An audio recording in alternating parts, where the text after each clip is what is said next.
იყო არაბეთს როსტევან, მეფემ ღვთისაგან სვიანი, მაღალი, უხვი მდაბალი, ლაშქარ მრავალი ყმიანი, მოსამართლე და მოწყალე, მორჭმული განგებიანი, თვით მეომარი უებრო, კვლავ მოუბარი წყლიანი. სხვაძე არ ესვა მეფესა, მართოდენ მარტო ასული, სოფლისა მნათი მნათობი, მზისათა დასთა დასული, მან მისთა მჭვრეთთა წაუგის გული, გონება და სული, ბრძენი ხამს მისად მაქებრად და ენა ბევრად ასული. მისი სახელი თინათინ არს ესე საწოდნარია, გაიზარდა, გაივსო, მზე მისგან საწუნარია. მეფემან იხმნა ვაზირნი, თვითსის ლაღი და წყნარია, გვერდსა დაისხნა, დაუწყო მათ ამოსაუბნარია.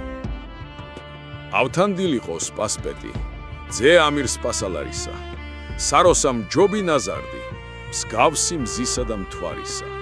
ჯერ თუ წვერული სადარო ბროლმინა საცნობარისა, მას თინათინის შვენება კლავდის წამწამთა ჯარისა. არაბეთს გასცა ბრძანება, დიდმან არაბთან მფლობელმან, თინათინ ჩემი ხელმწიფედ დავსვი მე, მისმან მშობელმან. მან განანათლნეს ყოველნი, ვით მზემან მანათობელმან. მოდით და ნახეთ ყოველმან, შემსხმელმან, შემამკობელმან.